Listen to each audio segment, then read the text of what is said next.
Senden arak jana kumar oyunlar tuğralı soruşat deyip. Бирок адамдар üçün biraz faydaları da var deyip turbayım.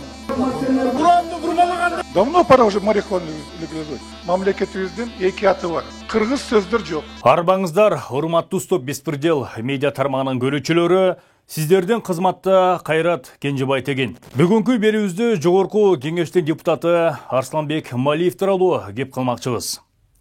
11 майда жогорку кеңештин жыйынында кумарканаларды, оюн автоматтары бар залдарды жана лотереяларды ачуу тууралуу мыйзам долбоору биринчи окууда талкууланды.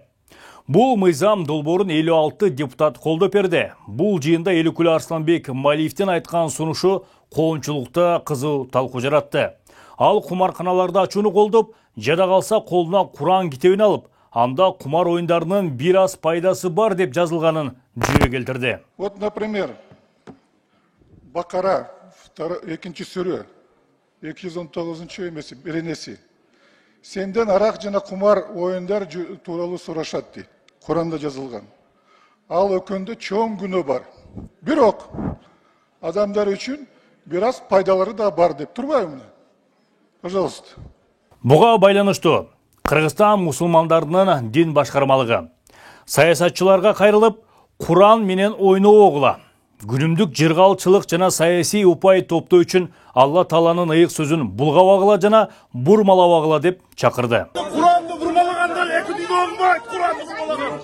Ал эми депутаттын баамында өлкөдө жекеле кумарканаларды эмес, нашаны да колдонууга уруксат бериши керек.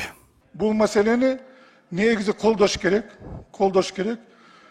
Даже керек болса и последнее, даже думаю, надо легализовать не только казино. Марихуану надо легализовать уже пора. Давно пора уже марихуану легализовать. Мы на Иссыкуле сеяли опиум. Мы забыли про это. Арсланбек Малиев 7-чи чакырылышка депутат болуп келгени өзүнүн бир башкача ой пикирлери жана сунуштары менен өзгөчөлөндү десек болот. Маселен, Кыргызстандын аты өзүнө шайкеш келбейт, өзгөртүү керек деп айткан жайы бар. Bir mesele kalып атат. Биздин имиджибиз өзгөрбөй жатат. Мына, биздин Кыргыз мамлекетибиздин эки аты бар. Кыргызстан, Кыргыз Республикасы. Эки атында дагы, өзүнүн атында дагы кыргыз сөздөр жок. Стан деген бул тигил фарси сөзү, же орустардын сөзү. Республикада деген гректин сөзү. Муну өзгөртүш керек. Мыйзам мененби кайда бул? Бирок өзгөртүш керек. Конституцияга кийинчерээк ушул өзгөртүү киргизиш керек. Ошону Арсланбек Малиев жогорку кеңештин 7-чи чакырылышына бир мандаттуу 7 шайлоо округунан депутат болду. Буга чейин 95-2005 жылдарда эл өкүлү болуп шайланган. 90-дон 2007 жылдар аралыгы туристтик бирикменин президенти, холдинг компаниянын башчысы, ишканалар бирикмесинин жетекчиси болуп иштеп келген.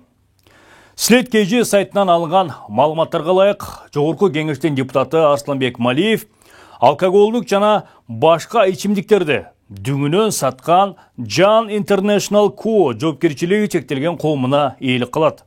Бул фирмага Арсланбек Малиевден тышкары Эрмек Калиев аттуу жаранда мүчө. Ошондой эле мөмө чирелерин чыгарган KMJ Limited ЖЧКсында кеңири соода багытына иш алып барган Система предприятие МАК фирмасында клей өндүргөн Хасан Аби жоопкерчилиги чектелген коомунда Арсланбек Малиев учредитель катары көрсөтүлгөн. Муну менен катар баарыбызга маалым болгон Алам саясий партиясынын негиздөөчүсү болуп саналат.